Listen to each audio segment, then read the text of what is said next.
এই জামাটার ভিডিও আমি যতবার আপলোড দিয়েছি ততবার কিন্তু এই জামাটার ভিডিও ভাইরাল হয়েছে। দেখেন এমন স্টাইল করে একটি জামা তৈরি করেছি আজকের এই ভিডিওতে, যে এই গরমে আপনার বাচ্চার জন্য এই জামাটা তৈরি করে নিতে পারবেন। আর এই ভিডিওতে আমি প্রতিটি বিষয় ভালো করে বুঝিয়ে দিয়েছি। এই জামাটা তৈরি করার জন্য 2 গজ পরিমাণ কাপড় নিতে হবে, মাত্র 2 হাত বহরের। দেখেন আমরা কিন্তু 2 গজ কাপড় নেওয়ার পরে কাপড়টা কিন্তু আমরা উল্টো দিক থেকে কাটিং করব। দেখেন কাপড়টাকে আমরা ভাও দিকটা ভিতরে নিলাম, উল্টো সাইডটা বাইরের পাশে রেখে কাপড়টা সাইড পাটে ভাঁজ করে দিব। এবার একেবারে উপরে একটা দাগ দিব। এবার এখান থেকে 8.5 ইঞ্চি পরিমাণ নিচে একটা দাগ দিব। এবার আমাদের একদম উপরে একটু ভালো করে দেখেন, আমরা 2 ইঞ্চি পরিমাণ গলার পাশে একটা দাগ দিতে হবে, লম্বা 3.5 ইঞ্চি পরিমাণ একটা দাগ দিতে হবে। এবার এটার মধ্যে কিন্তু আমরা গোল গলা দাগ দিব। দেখেন আমরা গোল গলাটা রাউন্ড করে দাগটা দিয়ে দিলাম। এবার এখান থেকে আমরা যেটা করব, এই যে এই পাশে কিন্তু 4.5 ইঞ্চি নিচে একটা দাগ। এবার এই দাগটা আমরা পাশের দিকে এই মাথা থেকে এই মাথা পর্যন্ত টেনে দিব। এখানে যে দাগটা দিয়েছি এই দাগ থেকে 1 ইঞ্চি পাশে একটা দাগ দিয়ে দাগটা আমরা একদম উপর থেকে নিচের দিকে টেনে দিব। এবার এখান থেকে আমাদের 7 ইঞ্চি পরিমাণ একটা দাগ দিতে হবে। দেখেন 7 ইঞ্চি একটা দাগ দিয়েছি, নিচে আমরা 6 ইঞ্চি একটা দাগ দিয়েছি। এবার উপর থেকে নিচের দিকে দাগটা এইভাবে টেনে দিব। এবার এখান থেকে আরমুলির যে সাইডটা আছে এই সাইডটা আমরা এখান থেকে দাগ দিব। এবার এই দাগ অনুযায়ী জামাটার উপরের পার্ট আমরা কাটিং করব। আর এখানে কিন্তু আমরা 2টা পার্ট কাটিং করছি, টোটালে আমাদের 4টা পার্ট কাটিং করতে হবে। তো প্রথমে আমরা 2টা পার্ট কাটিং করে দেওয়ার পর এই 2টা কাপড়ের মাপে আমাদের আরো 2টা কাপড় কাটিং করতে হবে। দেখেন আমরা এই 2টা কাপড় কাটিং করছি, এই কাপড়টার উপরে এটা বসিয়ে আরো একটা কাপড় এইভাবে কাটিং করবো, তাহলে টোটালে 4টা কাপড় এখান থেকে আমাদের বের হবে। দেখেন আমরা প্রথমে কাপড়টা কাটিং করছি, এটার মাপে কিন্তু আমাদের আরো একটা কাপড় এইভাবে কাটিং করে দিলেই আমাদের 4টা কাপড় এখান থেকে আমাদের কাটিং করা হয়ে যাবে। এবার আমরা যেটা করব, একটু ভালো করে দেখেন, একটার উপর একটা এইভাবে বসাই দিব যাতে আপনারা বুঝতে পারেন। এবার অবশিষ্ট যে কাপড় আছে এই কাপড়টা থেকে আমাদের কাপড়টা কেটে সমান করে দিব। এবার এখান থেকে আমাদের 7 ইঞ্চি পরিমাণ একটা দাগ দিব। একটা দাগ দিয়ে প্রথমে আমরা এই দাগ অনুযায়ী কাপড়টাকে কাটিং করে দিব।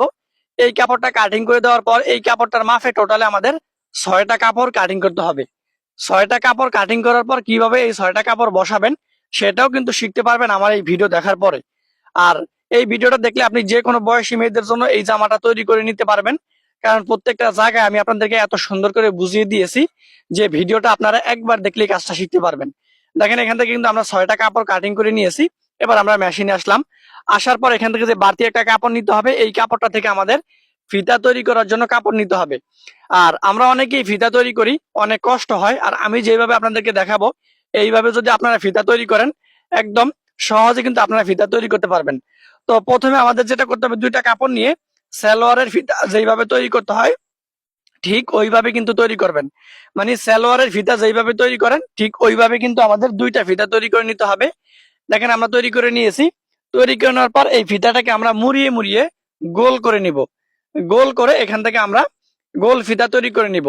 আশা করি আমার এই ভিডিও যদি আপনি দেখেন তাহলে কিন্তু আপনি সুন্দরভাবে জামাটা তৈরি করে নিতে পারবেন। আর এই জামাটা এত সুন্দর করে আপনাদেরকে বানিয়েছি যে আপনারা ভিডিওটা একবার দেখলে কাজটা শিখতে পারবেন। আর বর্তমানে এই জামাটার ফটো, এই জামাটা আপলোড দিলেই ভাইরাল, সবাই কিন্তু এই জামাটা পছন্দ করে। দেখেন আমরা গোল ফিতা তৈরি করে নিতেছি, আপনারা কিন্তু এখান থেকে গোল ফিতা তৈরি করে নেবেন। আর আমি যেইভাবে দেখাবো আপনারা এইভাবে তৈরি করবেন। দেখেন আমরা 2টা গোল ফিতা তৈরি করে নিয়েছি।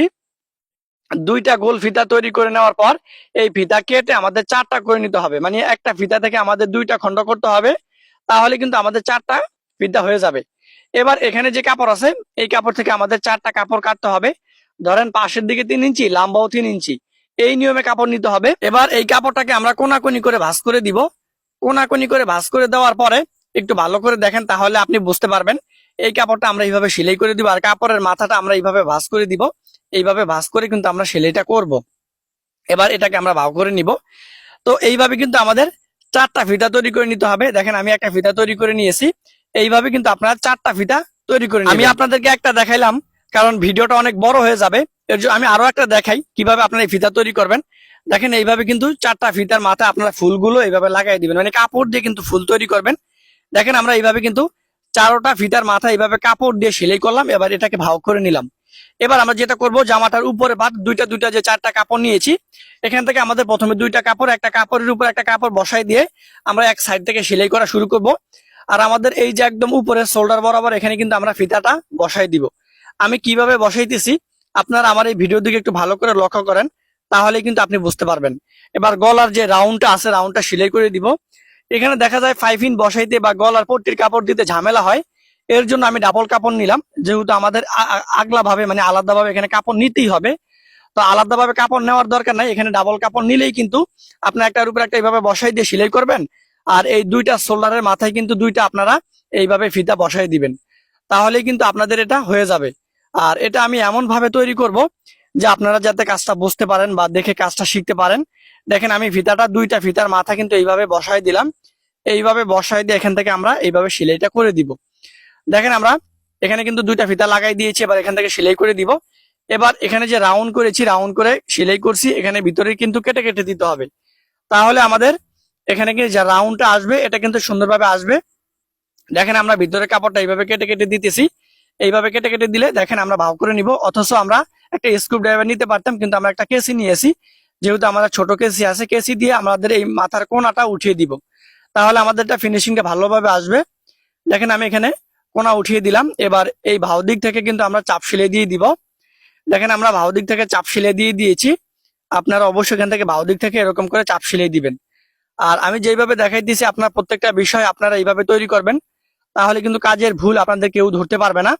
দেখেন আমরা কিন্তু এখান থেকে একদম কানি দিয়ে চাপ সেলাইটা দিয়ে দিতেছি, আপনারা ওইভাবে চাপ সেলাইটা দিবেন। আর এই ভিডিওটা যদি আপনি ইউটিউব চ্যানেল থেকে দেখে থাকেন, অবশ্যই আমার ইউটিউব চ্যানেলটা সাবস্ক্রাইব করে রাখবেন। আর ভিডিওটা যদি আপনি ফেসবুক থেকে দেখে থাকেন, অবশ্যই ফলো করে রাখবেন, কারণ প্রতিনিয়ত কিন্তু আমরা ভিডিও আপলোড করি। আপনারা আমাদের ইউটিউব চ্যানেল সাবস্ক্রাইব করে রাখলে প্রত্যেক দিনের ভিডিও পাবেন, ফেসবুক পেজ ফলো করে রাখলে প্রত্যেক দিনের ভিডিও পাবেন। দেখেন আমরা কিন্তু এখান থেকে দোনোটা পাত আমরা এইভাবে তৈরি করে নিয়েছি। এবার আমরা যে নিচে 6টা কাপড় নিয়েছি, দেখেন প্রথমে একটা কাপড় আমরা এইভাবে ছোট ছোট করে কুচি দিব, আর কুচিগুলা কিন্তু একটি মেশিন সুই দিয়ে দিব। দেখেন আমরা কুচি দিয়েছি, এবার আরো একটা কাপড় আমরা এইভাবে কুচি দিব। দেখেন আমরা পুরো কাপড়টায় একই সমান মাপ রেখে কুচি দিব, যেন বড় ছোট না হয়। এবার দেখেন প্রথমে আমরা যে দুইটা কাপড়ে কুচি দিয়েছি, সামনের পারে পেছনের পারে কুচির কাপড়টা আমরা কিভাবে জয়েন করব। যেহেতু আমাদের এখানে ডাবল কাপড় আছে, তো প্রথমে আমরা এক পাড়ে এইভাবে কুচির কাপড়টা দিলাম উল্টো সাইড থেকে। তো দোনোটা কাপড় আমাদের একই নিয়মে কুচিটা বসাই দিতে হবে। আর কুচি দেওয়ার পর জামাটার উপরের পাড়ার সাথে মাপ দিবেন, দেখবেন যে অ্যাকুরেট আছে কিনা। তো যদি অ্যাকুরেট থাকে তাহলে তো ভালোই, আর যদি অ্যাকুরেট না থাকে তাহলে কুচি দিয়ে বা কুচি খুলে সেটাকে সমান করতে পারবেন। এবার দেখেন আমরা বাউ দিক থেকে যে উপরে যে কাপড় আছে, এই কাপড়টা এই কুচির কাপড়টার উপরে চাপ দিয়ে বসিয়ে আমরা এখানে চাপ সেলাই দিয়ে দিব। দেখেন আমরা এখানে কিন্তু চাপ দিয়ে বসিয়ে চাপ সেলাইটা দিয়ে দিলাম। আপনারা কিন্তু এভাবে চাপ দিয়ে বসিয়ে চাপ সেলাইটা দিয়ে দিবেন। মানে চাপ দিয়ে বলতে কি, কাপড়টা এখানে ভাঁজ করে সেলাই করবেন, এটা কি বলা হয়, চাপ দিয়ে বসিয়ে সেলাই করবেন। দেখেন আমরা দোনোটা কাপড়ে একই নিয়মে সেলাই করতেছি, আপনারা কিন্তু অবশ্যই সামনের পাড়ে পেছনের পাড়ে একই নিয়মে সেলাই করবেন। দেখেন আমরা একই নিয়মে সেলাইটা করে দিয়েছি। এবার দোনোটা কাপড়ে কিন্তু আমরা এইভাবে সেলাই করে নিয়েছি। টোটালে 6টা কাপড় নেওয়ার পর 2টা কাপড় আমাদের উপরে গেছে, থাকবে 4টা কাপড়। এবার দুইটা দুইটা জোড়া দিতে হবে, মানে একটা সাথে একটা জোড়া দিয়ে লম্বা করতে হবে। এবার কাপড়ের যে কোনো এক সাইডে চিকন করে ভাঁজ করে সেলাই করতে হবে। দেখেন কাপড়ের যে কোনো এক সাইডে আমরা চিকন করে ভাঁজ করে সেলাই করলাম। আপনারা কিন্তু অবশ্যই যে কোনো এক সাইডে চিকন করে ভাঁজ করে সেলাই করবেন। আর দুইটা কাপড়ে কিন্তু একই নিয়মে চিকন করে ভাঁজ করে সেলাই করতে হবে। দেখেন আমরা চিকন করে ভাঁজ করে সেলাইটা করে দিলাম, আপনারা অবশ্যই এইভাবে সেলাইটা করে দিবেন। এরপর আমরা অন্য পাশে একটি মেশিন সুই দিয়ে ছোট ছোট করে কুচি দিয়ে দিব। দেখেন আমরা দোনোটা কাপড় এইভাবে কুচি দিয়ে দিতেছি, আপনারা কিন্তু এইভাবে কুচিগুলা দিয়ে দিবেন। দেখেন আমাদের কুচি দেওয়ার পর জামাটার ওই যে উপরের পাট প্রথমে আমরা কুচি দিয়েছি, ওটার সাথে মাপ দিব, দেখবে অ্যাকুরেট আছে কিনা। তো আমাদের এটা অ্যাকুরেট আছে। যদি সেলাইটা দেওয়ার পর কোনো পাট বাড়তি ছোট হয় বা বাড়তি কম হয়, সেটা কিন্তু কেটে ফেলে দিতে পারবেন, কোনো সমস্যা নাই। তো দেখেন এখান থেকে আমরা কুচির কাপড়টা উপরে রেখে এইভাবে সেলাই করে দিলাম। তো সেলাইটা করে দিয়েছি। দেখেন আমরা এবার এই পাটেও একই নিয়মে আমাদের সেলাই করতে হবে। আর দেখেন আমি এই জামাটা তৈরি করব 3 থেকে 3.5 বছর মেয়েদের জন্য। আপনি এই জামাটা কত বছর মেয়েদের জন্য তৈরি করবেন অবশ্যই কমেন্ট করবেন। এই জামাটা কিন্তু বেশি লম্বা পরা যাবে না, একটু শর্ট পরতে হবে, মানে আঁঠু পর্যন্ত পরতে হবে, যেহেতু গরমকাল। এবার এখান থেকে আমাদের দুইটা মানে ফিতার কাপড় নিতে হবে। একটা কাপড় নিয়ে এভাবে 16.5 ইঞ্চি পরিমাণ দুইটা কাপড় কিন্তু এখানে আছে, কোনাটা আমাদের এভাবে কেটে দিতে হবে। এবার এই কাপড়ের মাথাটা আমরা এইভাবে সেলাই করে দিব, এইভাবে সেলাই করে এক সাইড সেলাই করে দিব, তাহলে কিন্তু আমাদের এটা ফিতা হয়ে যাবে। এটা দিয়ে কিন্তু আমরা জামাটার দুই সাইডে আমরা দুইটা ফিতা লাগাবো। দেখেন আমি জামাটার দুই সাইডে আমরা দুইটা ফিতা লাগাইলাম, তৈরি করলাম। এটা কিভাবে লাগাইতে হয় সেটাও শিখাবো। একটার উপরে ফাট, একটা এইভাবে বসাই দিতে হবে। এইভাবে বসাই দিয়ে জামাটার সাইড এখান থেকে সেলাই করতে হবে। তা আমি কিন্তু আমার মাপ অনুযায়ী সেলাই করব, আপনারা অবশ্যই আপনাদের মাপ অনুযায়ী সেলাই করবেন। তো জামাটার বুক বরাবর যে কুচিটা আছে, এই কুচিতে এখানে কিন্তু আমাদের এই ফিতাটাকে রাখতে হবে, রেখে আমাদের এখান থেকে সেলাই করতে হবে। আশা করি আপনি বুঝতে পারতেছেন। তো এক সাইডে কিন্তু আমরা দুইটা করে সেলাই করে দিব। আমি আপনাদেরকে হয়তো একটা সেলাই করে দেখালাম, কারণ ভিডিওটা অনেক বড় হবে যদি আমি দুইটা সেলাই করে দেখাই। দেখেন আমি দোনো সাইডে কিন্তু দুইটা ফিতা লাগাই নিলাম। আর জামাটার নিচে কিন্তু আমাদের একদম চিকন সেলাই আগে থেকে করা আছে। তো দেখেন আমাদের জামাটা একদম কমপ্লিট। তো আজকের এই ভিডিও দেখে কি আপনি জামাটা তৈরি করতে পারবেন কিনা আমাকে কমেন্ট করে জানাবেন। আর এই জামাটা আপনি কত বছর মেয়েদের জন্য তৈরি করবেন সেটাও কমেন্ট করে জানাবেন। আর এই জামাটার ভিডিও কিন্তু আপলোড করলি ভাইরাল, তো আশা করি আপনারা এই ভিডিওটা লাইক কমেন্ট করে ভাইরাল করে দেন। আমি চাই আমার এই ভিডিওটা 30 লক্ষ মানুষ দেখুক। এর আগে একটা ভিডিও আপলোড করছিলাম, প্রায় 35 লক্ষ মানুষ দেখেছে।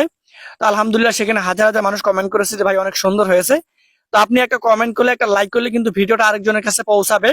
তো আপনার কাছে আমার একটুকুই পাওয়া থাকবে যে আপনারা আমার এই ভিডিওটা দেখার পরে একটা লাইক কমেন্ট একটা শেয়ার করবেন, যাতে আপনাদের দ্বারা আমার একটা উপকার হয়। তো ভালো থাকেন, আল্লাহ হাফেজ, আসসালামু আলাইকুম।